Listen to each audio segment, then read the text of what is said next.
Okay, good morning, good afternoon, good evening, everyone, and welcome to Daegu, South Korea. I am the creative Contessa, and today we are returning once more to medieval story time.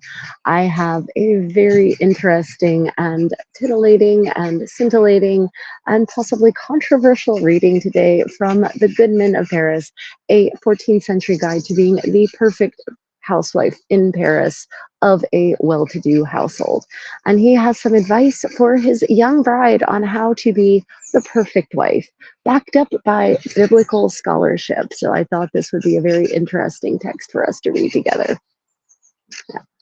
So if you are watching this as a recording and you have any questions as we go along, then pop them in the comments. If you're watching this live right now, then pop your questions in the live stream and I will endeavor to answer them. So welcome everyone.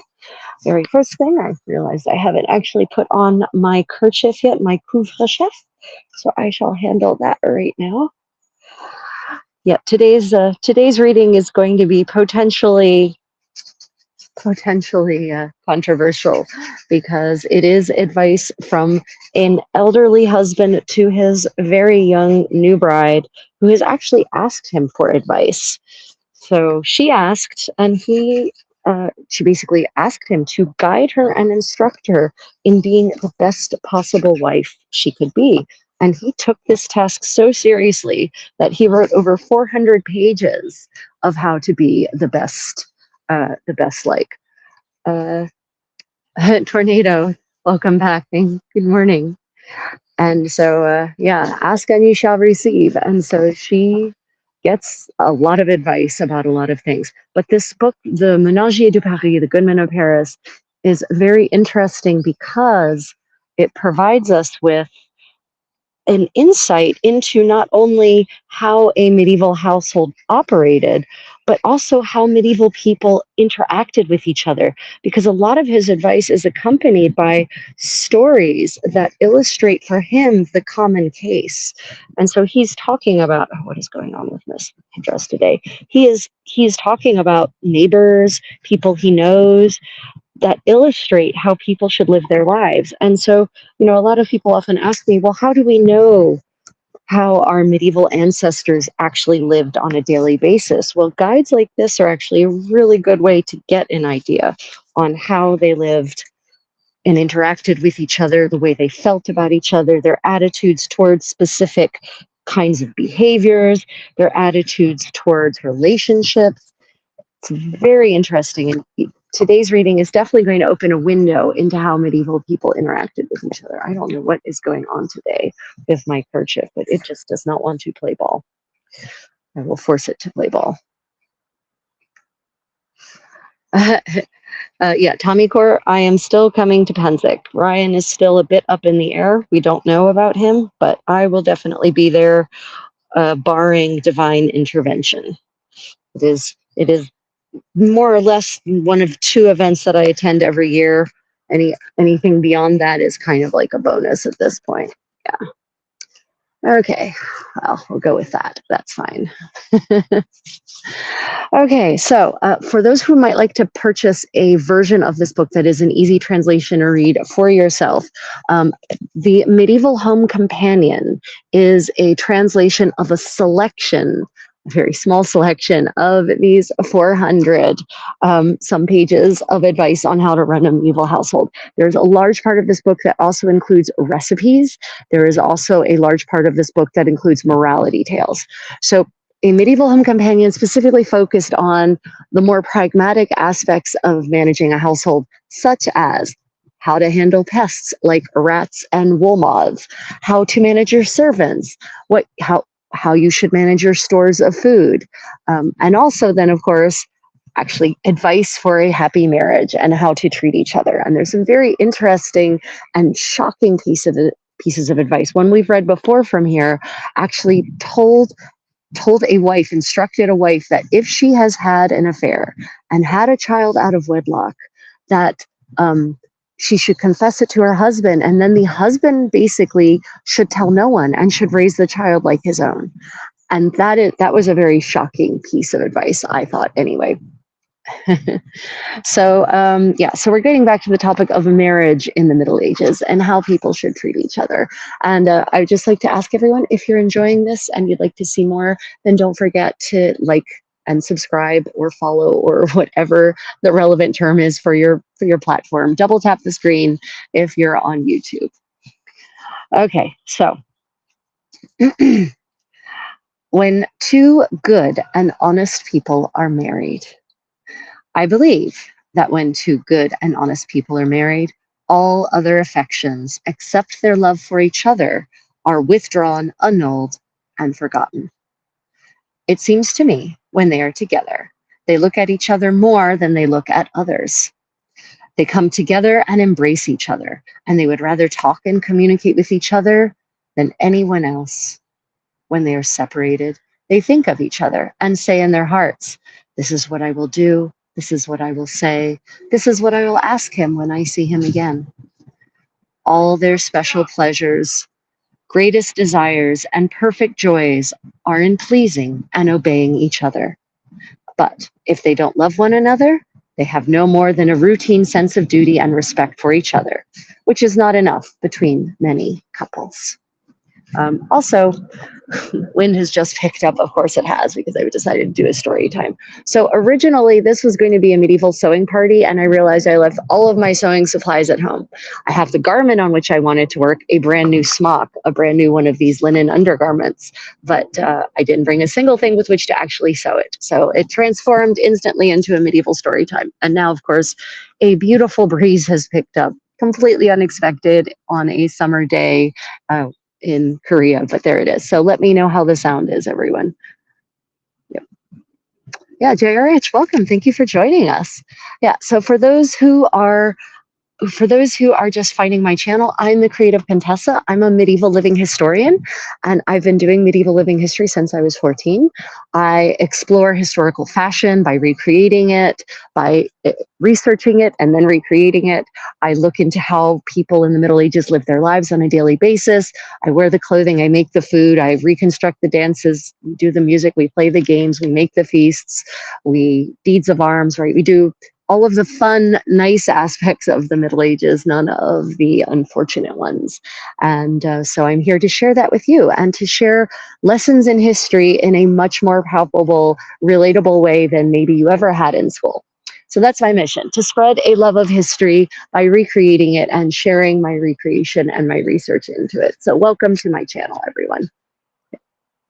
Okay, so this little passage that we just have here, when two people, good and honest, are married, is very interesting, because one of the most common questions I get in the in the modern era about the Middle Ages, is whether medieval people actually loved each other, whether medieval husbands and wives actually loved each other. And the fact is that I've read so many texts from the Middle Ages that say more or less exactly this, that they did love each other. It was not necessarily a romantic love.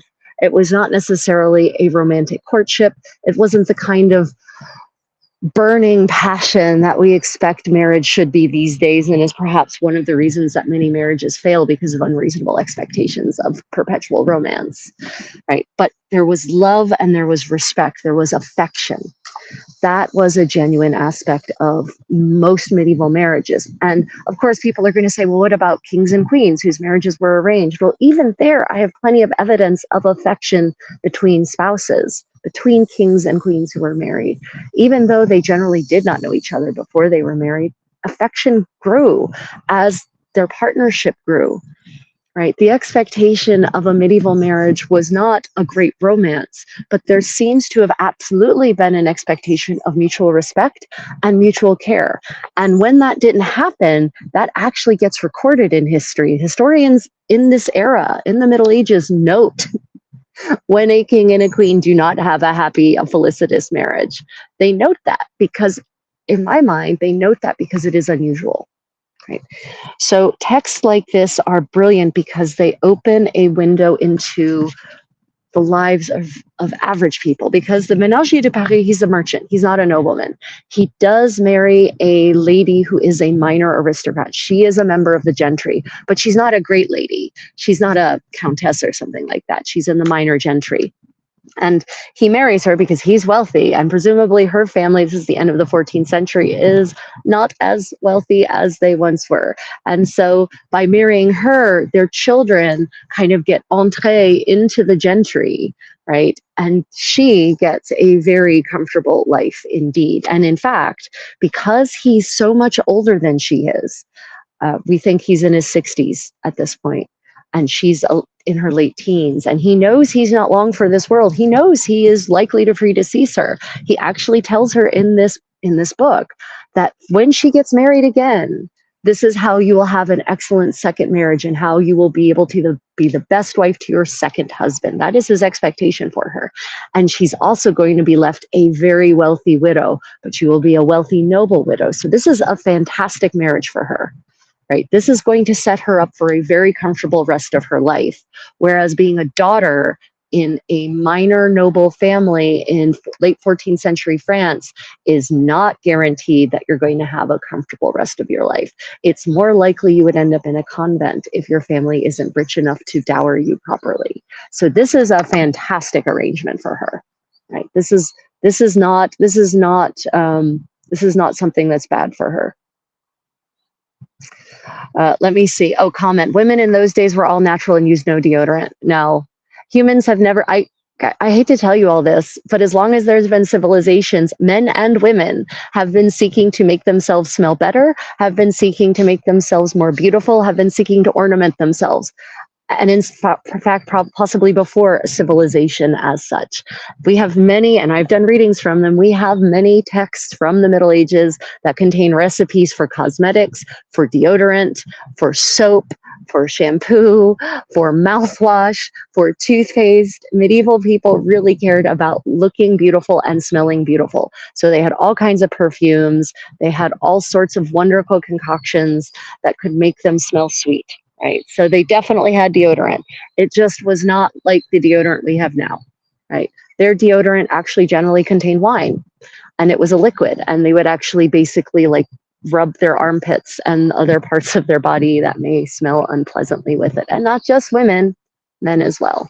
So no, I hate to burst that bubble. The Middle Ages is in many ways a much more natural time, but mostly because we haven't started synthesizing chemicals yet. They're still using all the chemicals in nature, the naturally occurring, the OG chemicals to cleanse and sweeten the smells of their bodies, both inside and outside. So yeah, no, they definitely had deodorant. It just wasn't like what we have now. And obviously the perfumes, the scents that would have been added to these concoctions would have been natural. They wouldn't have been these terrible artificial smells that are now everywhere. I can't stand artificial scents. I literally cannot walk down. If there's a Yankee Candle store anywhere in my vicinity, I have to give it a very wide berth. And I can't walk down the laundry detergent aisle. I actually have to send someone else down it to pick things up. Yeah. Okay. Let's see. Okay, so let us move on now to the next section, which is be very loving and intimate with your husband. Now, for those of you just joining my medieval story time, the format is going to be that now this next passage is longer. So we're going to read the whole passage unbroken. And then we're going to go back and read it through again, section by section, and I'm going to explicate and discuss some of the subtext and history behind the text, the main passage, and also I will add some of my own snarky sense of humor at the same time. So, the Goodman of Paris, advice from an elderly husband to his new bride, his new young bride. Be very loving and intimate with your husband. You ought to be very loving and intimate with your husband, more than with all other living creatures. Moderately loving and intimate with your good and nearest kinsfolk and your husband's kinsfolk. Very distant with all other men, and entirely aloof from conceited and idle young men who have more expenses than income and who, without propriety or good lineage, go dancing. And you should also be distant from courtiers of very great lords.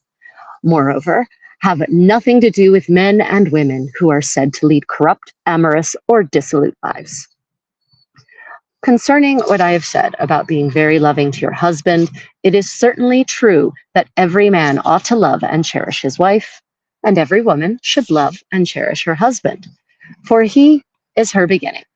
I can prove this, for it is found in the second chapter of the first book of the Bible called Genesis, which says that when God had created heaven and earth, ocean and air, and all things and creatures in their adornment and perfection, he brought all creatures that had life to Adam, who named each as he liked, and so they are still called.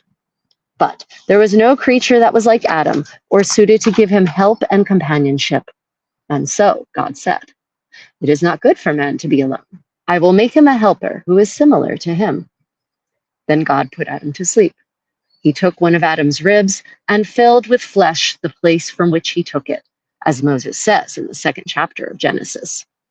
The author of the history of the Bible, and Josephus as well, said that God also took some flesh with the rib. And God made the rib he had taken into a woman. The history of the Bible says he made flesh from the flesh he took with the rib and bone of the rib. When he had given it life, he took it to Adam so he could give it a name. When Adam looked at it, he said, "This is bone of my bone and flesh of my flesh. She shall be called Virago, that is to say, made from man." This was her first name, and after they had sinned, she was called Eve, which is equivalent to Vita, for all human creatures have lived since and will live come from her. Then Adam said, For this a man shall leave his father and mother and cleave to his wife, and they shall be made two in one flesh. That is to say, the blood of the two, the man and the woman, will be made the flesh of one in the children that will be born of them. This God did, and first instituted marriage, as the historian Josephus says. For he said in joining them, "Increase and multiply and fill the earth." So I say, for the reasons given, taken from the Bible, that a woman ought to love her husband very much, since she was made from the rib of a man.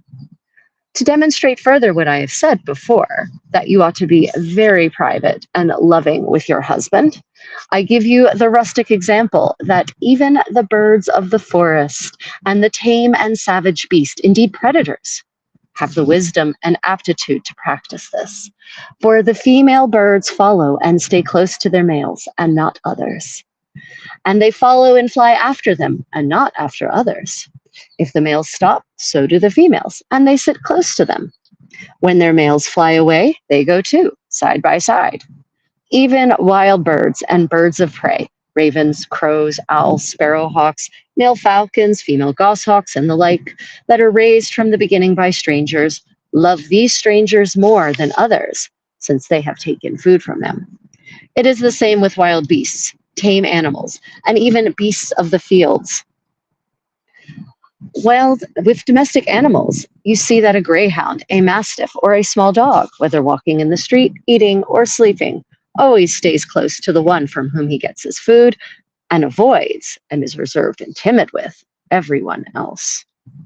If the dog is far away from his master, he always has his heart and his eye on him. Even if his master beats him and throws stones at him, he follows him nevertheless, wagging his tail.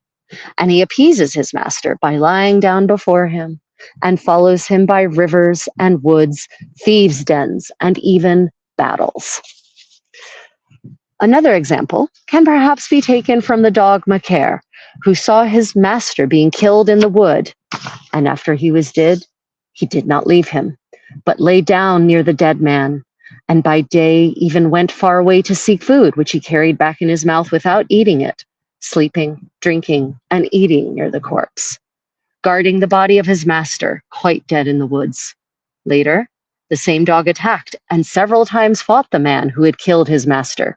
Every time he found him, he attacked and fought him, and finally, he defeated him on the field on the island of Notre Dame at Paris. Traces of the battlefield are still there. And by God, I saw at Niort an old dog that lay on the grave where his master, who had been killed by the foul English, was buried.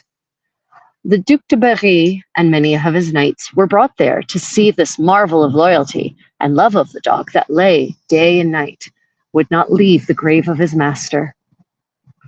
The Duke of Berry provided him with 10 francs, which were given to a neighbor to obtain food for him for the rest of his life. Now you have seen many varied and strange examples, of which the last are real and visible to the eye.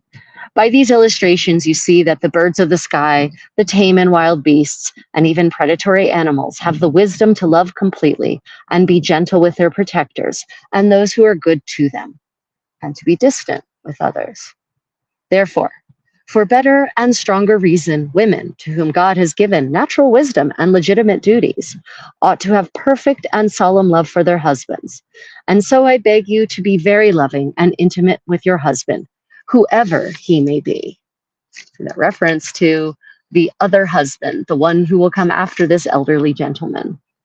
Right. So I know there's so much in this passage that needs discussing. So for those just joining, welcome. Big Racer, good to see you again. What we are reading today, we are reading from the Ménagier de Paris, the Good Men of Paris, a 14th century French guide to being the perfect housewife in the Middle Ages.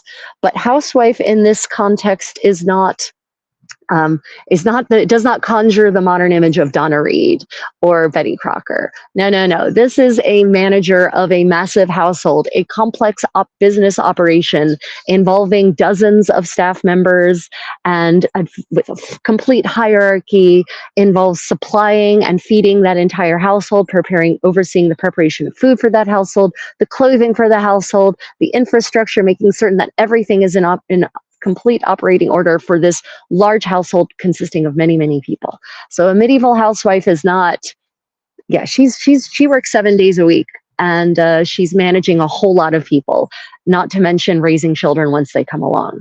So it's a much more involved process than a modern housewife, especially because they didn't have appliances like we have now in a medieval household. So she really had to manage the people who were the appliances in her household. Welcome to my channel. Thank you for joining. For those just joining, we've just finished a reading from the Ménagier de Paris, the Good Men of Paris, a 14th century text translated from French into English, the passage of which was entitled, "Be very loving and intimate with your husband." This is advice from an elderly gentleman who has married a young aristocratic woman, and she's probably in her late teens. We don't actually know her. He refers to her as sister throughout this entire compendium. It is clear he has a great affection for her, and he knows that he's going to die relatively soon, he thinks, and he's going to leave her a wealthy widow, and he wants her to have the most successful life she possibly can. And in fact, she has implored him to teach her to be the best wife she can be. And again, wife is not just the woman who is the partner of the man. Wife is a true partner at the level of operating the business, of keeping the house in running order. So this is a very complex job she's undertaken. This is not a small little family. She's not just taking care of her husband. She's taking care of 30 plus people, basically. And so he has lots of advice for her. And it's this: be very loving and intimate with your husband. I know it seems one-sided, but because he talks about the woman loving the husband, but he starts off by saying that they should love each other. And the reason the rest of the passage focuses on her duty to him and the way she should feel about him is because this is for her. This guide, this manual, this compendium is not for her next husband. She's the target audience. So he's not giving advice to a husband. He's only giving advice to a wife. But even still, he says here, it is very true that every man ought to love and cherish his wife, right? So he says that at the outset, and then he goes on to expound about why a wife should love and cherish her husband. And one of the things I find fascinating about this passage is that he cites his sources. Here's this elderly, wealthy merchant in the end of the 14th century who feels it is important that he should cite the sources for his knowledge and the wisdom he is imparting to her. And I just love that so much. I feel like this man may have been a nerd after my own heart, in fact. Yeah, so there are, yeah, so this is just this medieval home companion is a copy of an excerpt, a translation that is just an excerpt of this particular text. It's about 400 plus pages in the original manuscript, composed in about 1393, and it covers a huge range of topics. There's probably 100 pages on food alone with detailed recipes. Well, sort of recipes that are detailed enough that you can try to make something from it, but not detailed like we would understand it. Anyway, so this is just this particular excerpt, A Medieval Home Companion, is focusing just on the household management stuff, because so many people have published the compendium of recipes and reconstructed them. There's a lot of scholarship on that, but there isn't as much scholarship as there is on just the household management parts. Yeah. So exactly, Big Racer. A good wife will endure and prosper. Oh, crap. What did I did not mean to show that. Okay, there we go. Okay, great. So let's go back through, because there's some things here that might seem controversial, like, oh, what the heck? Hide. Goodness. Let's go back. There's some things that may seem controversial here. Okay, so he says you ought to be loving and intimate with your husband more than with all other living creatures. He says moderately loving, very, very key there, and intimate with your good and nearest kinsfolk. So he's advising her to stay connected to her family, right? So this is not an abusive husband. He's not isolating her. He is in fact telling her that she should maintain a loving and intimate relationship with her good and nearest kinfolk, right? With her family. Right, so no isolation here. This is not a fundamentalist, a fundy trod wife. I want to make that clear. She is not a fundy trod wife, not at all. Right, but you should be very distant with all other men who aren't your kinsfolk, and you should also be intimate with your husband's kinsfolk as well, right? So that's acceptable as well. So she should basically maintain family connections, and she should build intimate relationships with her husband's family as well. So he's incorporating her into the new family, his family, and he's telling her that she should stay in contact with her old family. This is very different from not medieval Korea, from early modern Korea. In the Joseon dynasty, when by the 17th century, they've shifted completely from the matrilineal model, and women leave their family and entirely become a member of the new family, to the point where they almost have no contact with their parents and their actual blood relatives. They become completely isolated, which is one of the terrible things about marriage in the Joseon dynasty. So this is completely at odds with that, right? This has nothing like that level of ownership and isolation of wives in the Joseon dynasty. But he goes on to say, you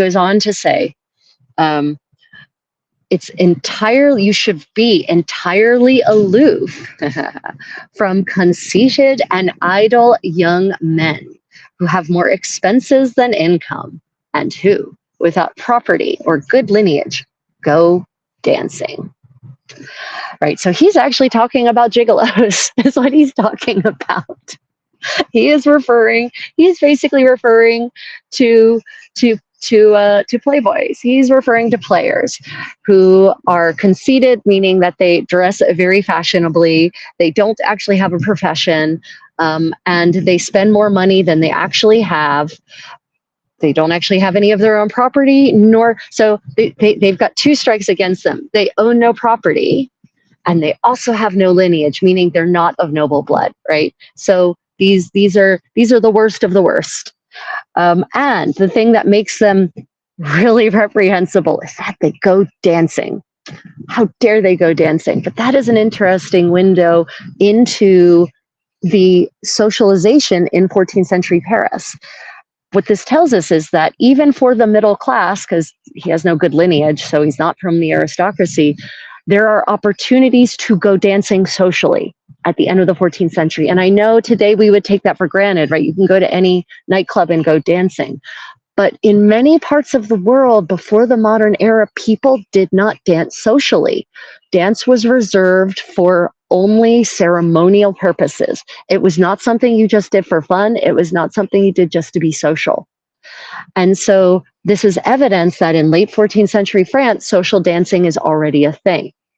And not only social dance, but opportunities out and about in Paris to just go dancing, right? So not just great balls and great festivities, but something a little more regularly than that, right? So yeah, I think he remember the Ménagier are Goodman. He's an elderly gentleman, right? So he's shall we say that he's maybe a little, he can be a little bit of a codger at times. He can be a bit of a curmudgeon occasionally.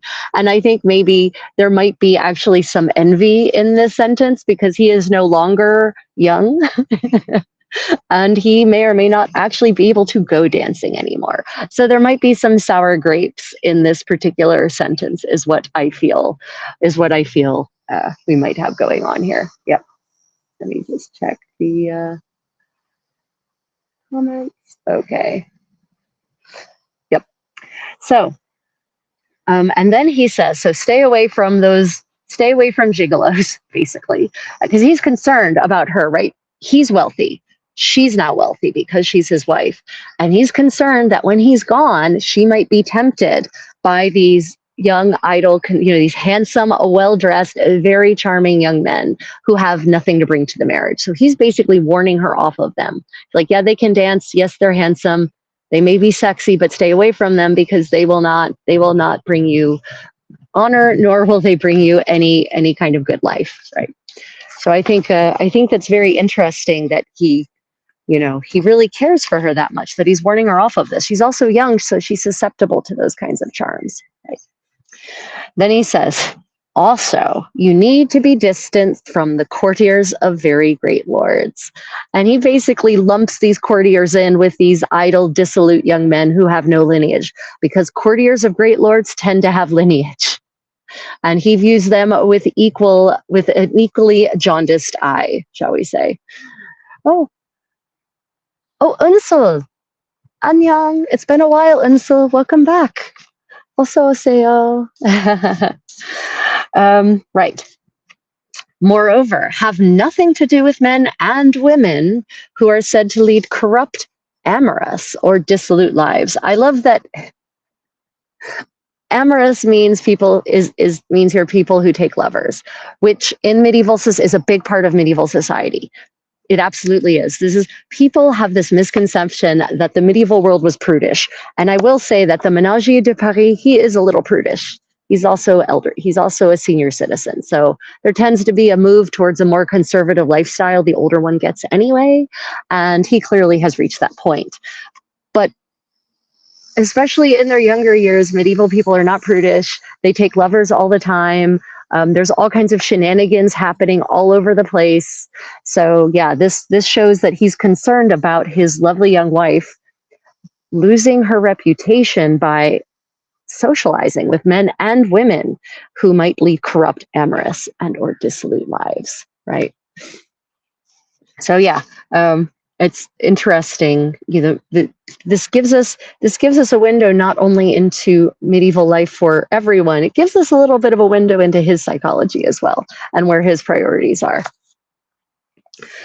So he goes on, he says, concerning what I've said about being very loving to your husband, it is certainly very true that every man ought to love and cherish his wife, right? So again, he's admitting right out, first thing, saying, every man should love and cherish his wife. So this is again an expectation amongst, because he's from the middle class. He's a wealthy merchant, but he's still from the middle class, and he's a bit of a, he has risen. His father was a merchant, but he has built on that wealth, and even still, he says that marriage is very much founded on love and affection.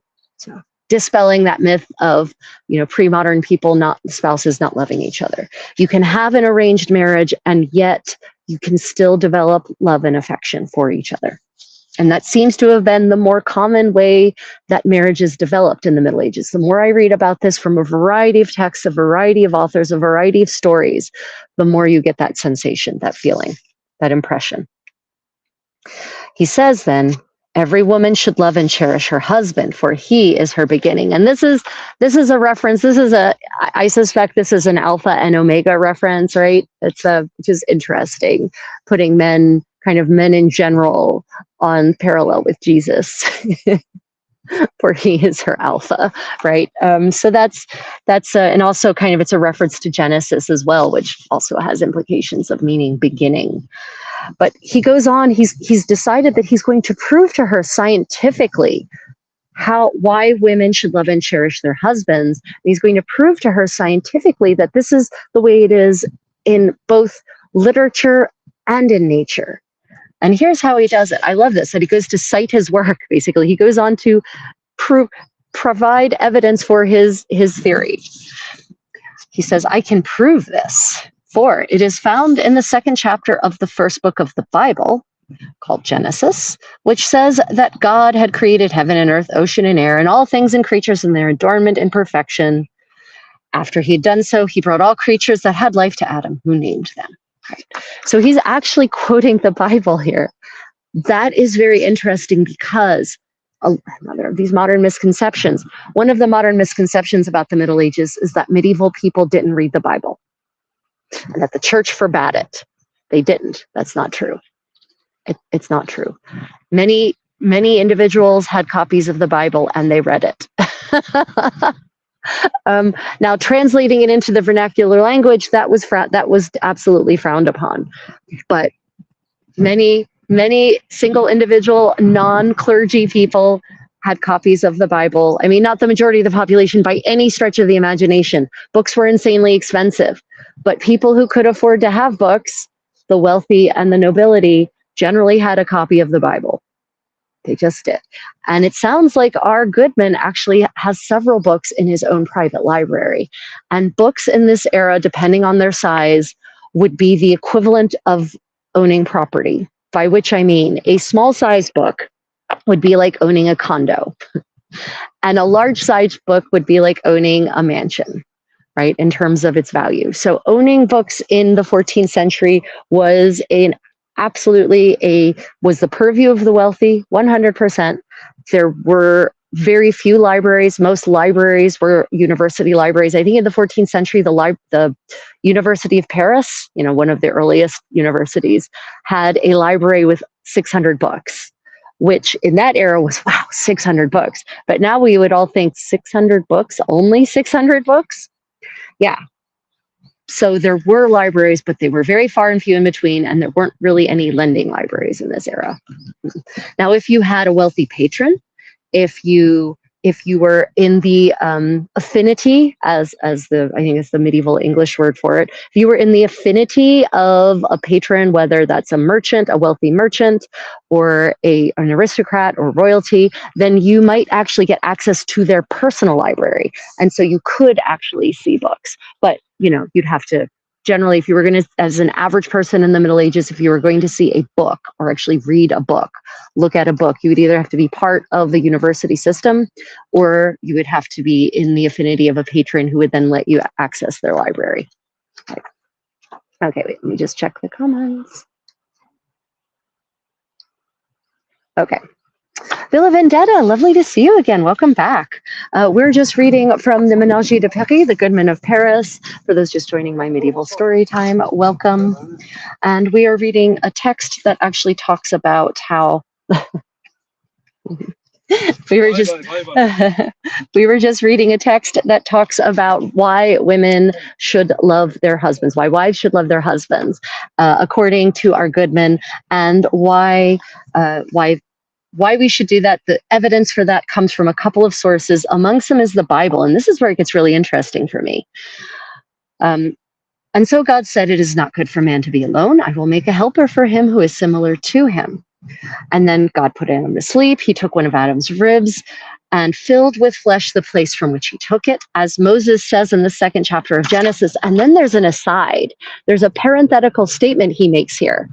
He actually adds, the author of the history of the Bible, which was a work in this era, and Josephus as well, said that God also took some flesh with the rib. So he says, well, the Bible says this, But I have this other book, these other two sources that claim that God also took some flesh with the rib. And I find this aside so fascinating. Why does he think that's important? Why does he think it's important to add that detail? Right? That is an interesting question. Yeah. So, but he mentions it several times, so that's very interesting. And God made the rib he had taken into a woman. And then another aside, the history of the Bible says he made flesh from the flesh that he took with rib and bone from the rib itself. Again, it's very fascinating that he seems to be having this kind of almost dialectal debate with himself about whether the Bible is accurate or if these other sources actually provide details that are missing from the Bible. This is very unexpected in a late 14th century text, especially a late 14th century text that is truly not really theological in nature. I mean, it's not supposed to be anyway. Its goal is to educate his wife on, train her and teach her to be the best wife possible and the best household manager possible. And yet he's going into these like little minor theological debate, and he's using that all as documentation, as citation, as proof, as he says, of why wives should love their husbands. I just think that's so fascinating. Right. And then we get to this part where he explicates the typical passage that a lot of people quote about marriage turning man and woman into one flesh, right? But that is actually not how he interprets that passage. He says, according to him, then Adam said, for a woman, a man shall leave his father and mother and cleave to his wife, and they shall be two in one flesh. Not they shall be made into one flesh. They shall be two in one flesh. And then he explains the meaning of that to her. He says, this is to say that the blood of the two, the man and the woman, will be made one flesh in the children that will be born of them. So it's not that they marry and then they're one person, that their flesh becomes the flesh of the other. It's that they have children and their flesh is married in their children, right? Their flesh is joined, becomes one in creating their children. And I find that is a very interesting idea for a 14th century merchant on many levels. One, it shows an understanding of how DNA works, even though they don't know what DNA is. Right? The understanding that parts of both of the parents become the children, and that marriage is not about turning a husband and wife into one person. It's about making a new person that is parts of the husband and the wife. But there's something else that's interesting here, and I think it's often overlooked, and he overlooks it as well. The passage in the Bible, he quotes, for this a man shall leave his father, according to Adam, and mother, and cleave to his wife.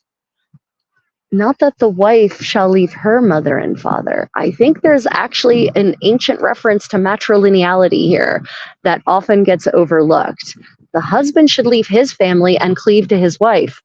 This before the 20th century, people didn't live alone. You didn't leave unless you were aristocrats, right? You didn't leave your parents' home and go set up a new household unless you're royalty, mostly actually, or regnant nobility like regnant dukes or regnant counts and countesses.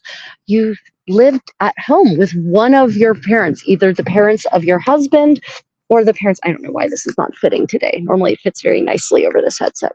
You either live with the parents of your husband or the parents of your father. By the Middle Ages, it is absolutely, in most of Europe, many parts of Europe anyway, the wife leaves her family's home and goes to live with her husband's family. That's true. But in matrilineal societies, it's the other way around. In medieval Korea, for instance, Koryo, Shila, Pekje, Goguryeo, in Goryeo, Korea, it's matrilineal. The husband leaves his family and goes and lives with his wife's family. And I feel like this passage that he's quoting here is a reference to the husband leaving his family and going and living with his wife's family. right? So I found that very interesting reading through it. Okay, right. So he says, so I say, for the reasons given, taken from the Bible, that a woman ought to love her husband very much, since she was made from the rib of the man. And some of you may be screaming, well, what about the husband? Shouldn't he love her? Yes, he already said that. He did at the outset of this whole diatribe. He said that. But we have to remember the target audience for the medieval home companion is his wife. It's not her future husband. It would be really awesome, actually, if he had written a guide to being the perfect husband for her future husband. I don't know if that happened and we just don't, that hasn't been preserved. But the target audience here is his wife. So he occasionally does say things like actually kind of frequently he says a husband should love his wife. And he's saying that so that she knows what to expect. She should expect to be loved. She should expect affection. She should expect respect. He says that on multiple times, but he also then explicates further on why she should love him in return. And I love that he is actually giving her real, logical reasons. He's logicking his way through this. You can agree or disagree with using the Bible as a reason to do something, but the point is that he's not saying you should do this just because I say so. He's saying you should do this, and there's lots of reasons in nature that show that this is the way it should be. I think it actually shows a level of respect for her as a thinking human. Again, that, we assume there's a lot of assumptions that medieval men were just misogynists and hated women and didn't respect them and didn't love them and thought they were ignorant, useless creatures. And there were certainly, just like in any era, there were men who thought that, but not everyone. And the more I read, the more I feel that on an average level, men respected women. Now, interestingly, on an intellectual level, my experience in reading different texts is that intellectuals and philosophers from the Middle Ages are more likely to be misogynist. So that's interesting. That could be a bias, sample bias in terms of the texts that have survived or that have been transcribed or translated. But it is an interesting observation. Yeah. Let's see. There's cultures in Asia that are not only matrilineal, but also a woman has multiple husbands. Yes. Yes. Polyandry. Yes. Polyandrous. In Nepal or Tibet. Is it Tibet? I think it's Tibet. I think it's Tibet that is traditionally polyandrous, polyandrous, right? I think so. I think it is. Yep. Okay. So, he goes on then to provide all of these examples of how animals love the people who care for them. And, he talks about domestic animals. You see the greyhound, a mastiff, or a small dog, always stays close to the one from whom he gets his food and avoids everyone else. Even when his master beats him and throws stones at him, he follows him nevertheless. Right. And we can take that passage, some people take that passage and they think he's advocating that she should just accept spousal abuse. And I don't think so. I don't think he is. I think he's just pointing out that, loyalty is a natural tendency. And he uses dogs on multiple levels to demonstrate loyalty. And that's because we all know that I'm a cat person, but I'm realistic about what I expect from cats. I do not expect a great deal of loyalty from cats. So there's no cat references here when it comes to loyalty and fidelity. But I love these two examples, these two folk tales he actually mentions that are sort of folk tales / local legends about dogs, right? He mentions two dogs by name when he says, another example of how animals are loyal to those who protect them can be taken from the dog Macaire, who saw his master being killed in a wood after he was dead, did not leave him, but lay down near the dead man, and by day even went far away to seek food, which he carried back in his mouth without eating it, sleeping, drinking, and eating near the corpse, guarding the body of his master, quite dead in the woods. Later, the same dog attacked and several times fought the man who had killed his master. Every time he found him, he attacked and fought him. And finally, he defeated him on the field on the island of Notre Dame at Paris. Traces of the battlefield are still there. They are not still there, by the way. there's almost no trace of anything left on the island on which Notre Dame de Paris is located. So he's talking about the great cathedral, actually, that unfortunately caught on fire back in 2019. For those who don't know, it is on a little island in the middle of the Seine, and it's connected to the Ile Saint Louis, which is behind it. And he basically, there's this legend. He's talking about a legend about a dog who witnessed the murder of his master and then went and avenged his master. And there's, an interesting, the reference of it being there on a field on the island of Notre Dame, first off, tells us there was once a field there. There's no more fields left on the Ile, on the Ile de la Cité, as it's called. No more fields. I can't think of an unpaved spot, in fact, off the back of my head. But then he goes on to another. Oh, Villa Vendetta. You've heard that story. I had heard it too before. But I'd heard it secondhand. So it was interesting reading it here in this text. This might be I think this is just one of many sources for it, right? Then we've got another folktale legend involving a dog. By God, I saw at Niort an old dog that lay on the grave where his master, who had been killed by the foul English, was buried. The Duke of Berry and many of his knights were brought there to see the marvel of loyalty and love of the dog that day and night would not leave the grave of his master. The Duke of Berry provided him with 10 francs, which were given to a neighbor to obtain food for him for the rest of his life. So this is a more recent legend because, the Duke of Berry, there's only been Dukes of Berry for a certain amount of time. And having been killed by the English also implies that this story happened sometime relatively recently during what we would call the 100 Years' War, because that's what he's probably referencing, is the English invasion starting with Edward III, who decided that he should be the King of France and England. So this is a more recent legend. And supposedly, the Duke of Berry, who is a peer of France, by the way, royal peer of France, went there with many of his knights to actually witness how loyal this dog was. And he was so touched for it that he actually set up a living for this dog to be cared for the rest of the dog's life. Basically, this neighbor got a nice stipend to care for the dog.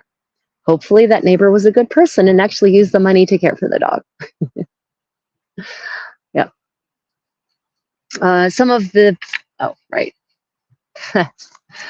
Okay, so he uses all of these examples of animals to show why a wife should be loyal to her husband. And I know from a modern perspective that can seem very offensive, but we should try to look at this in the context of its era, right? Women are not actually yet property of their husbands the way they will become during and after the Reformation. They haven't quite reached that point, or they're not quite the property of men quite the way they are, at least in most places in Europe. But still, there is definitely an idea that men and women are not equal on the hierarchy. And so him suggesting all of these animals from nature that show how a woman should be loyal to her husband and faithful to him, they seem offensive to us, but he's not really comparing her to a dog. He's not saying you should be a dog and just lie on the ground and be beaten. He's just trying to use those as examples of loyalty. And in a certain way, some of these examples are actually violent. One of them, we're talking about a dog that, not only lies on his master's, on his grave or near his corpse, he goes and avenges his master. So that's an interesting. One wonders if he's not also suggesting that is within a wife's right in a show of loyalty to avenge a wrongful death of her husband, which doesn't exactly frame women in a weak light, right? Sometimes we have to read these texts a little more carefully and look past our own biases to see what's actually being said here. Let me see, comment. The one I heard was the dog kept attacking the killer, and by the third time, the owner's friends we're thinking maybe this dog is telling us who killed the owner. The killer was dealt with. Unsure though. Yeah, and it could be, there could be a related story, just a different recounting, different memory of it.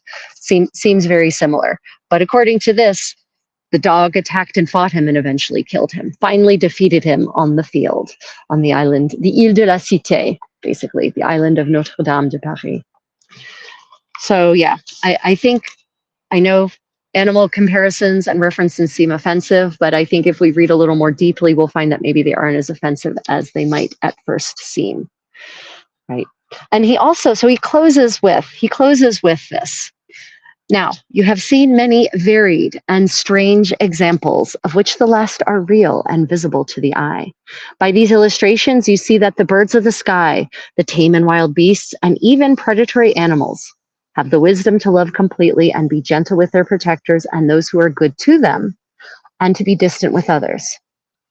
Therefore, for better and stronger reason, women, to whom God has given natural wisdom, right? So he respects women. He understands that they are intelligent and legitimate duties, ought to have perfect and solemn love for their husbands. And so I beg you to be very loving and intimate with your husband, whoever he may be, right? He's not talking about himself here. Remember, this is being written so that she can have a great second marriage once he has died, as he is certain he will predecease her, right? So just back to the beginning of this passage, there's another little bit of emphasis here.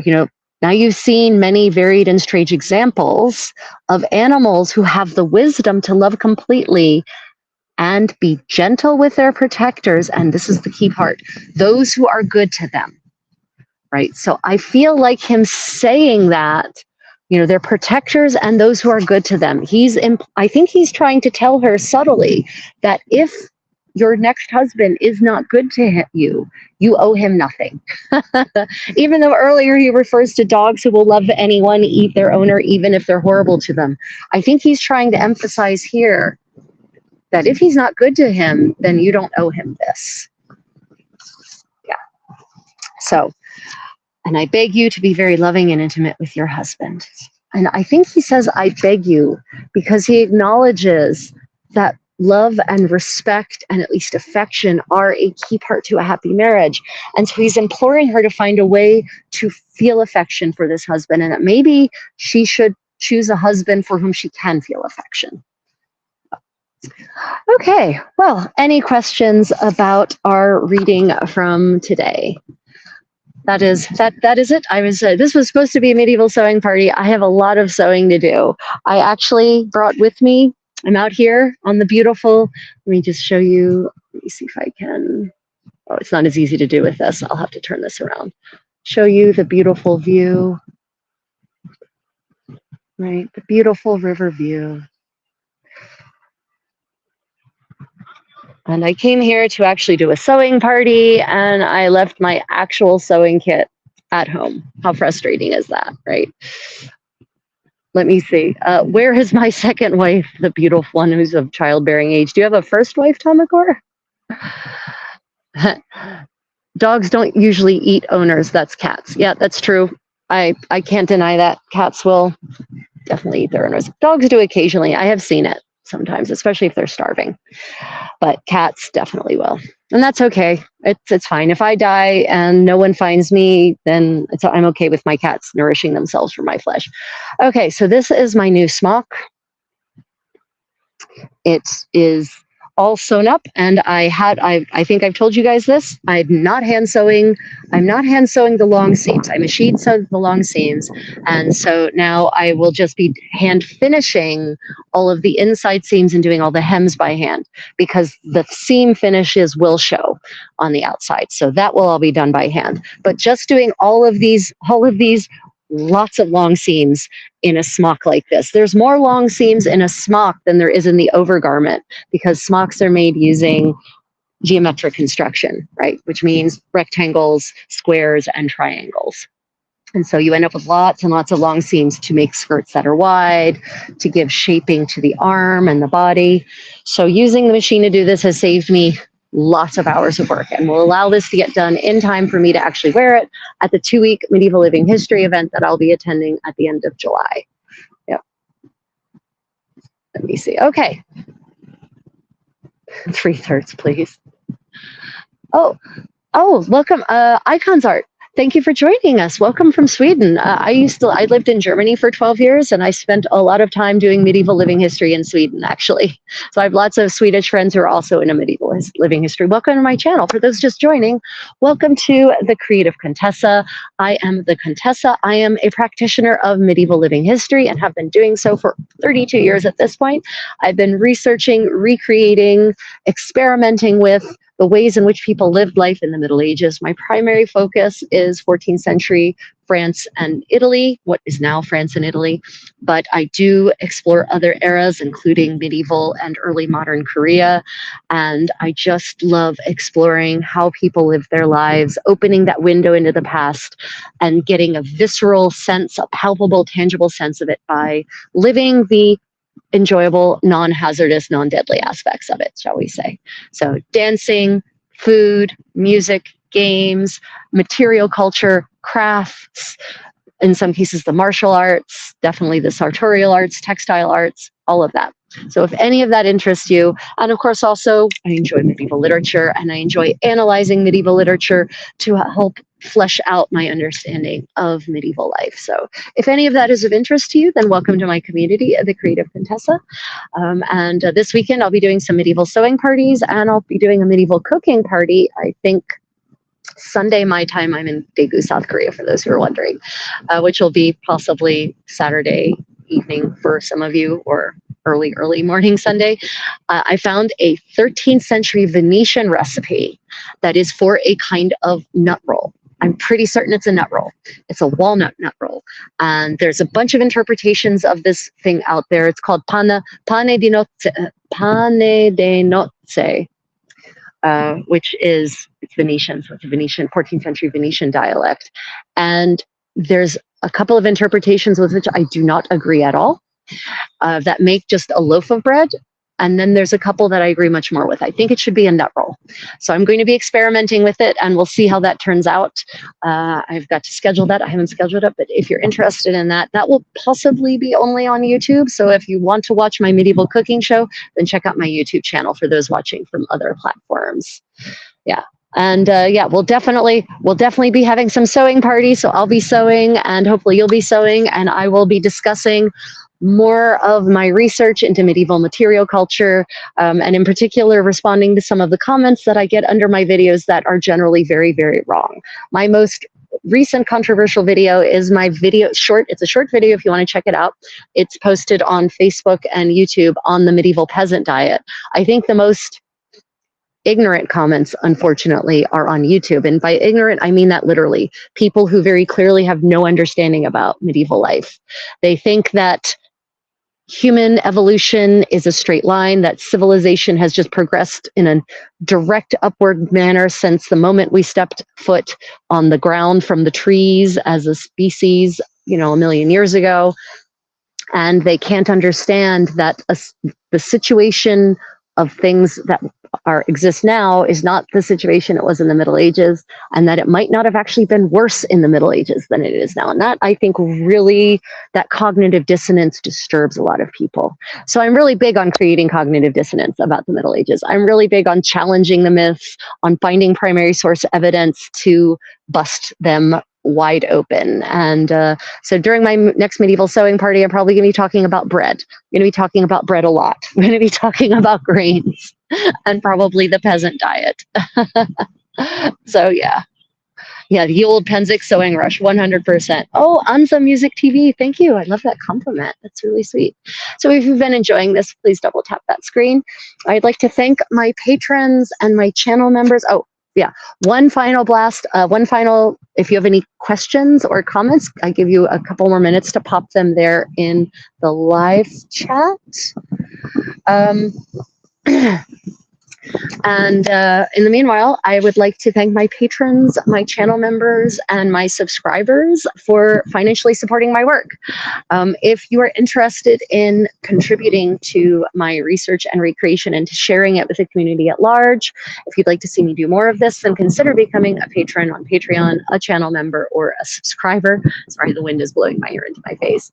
And If you do that, you get access to a lot of extra perks. Whole video tutorials that no one else gets to see. Tomacor has been exploring some of the back archive actually lately. Dance lessons, advanced and beginner, cooking tutorials, full footage that hasn't been edited, so you can see what the magic was like before I edited it into something else. Lots of extra resources I share with my financial supporters, and access to my Creative Contessa Discord server, where I engage directly with all of you who are my loyal supporters and fans.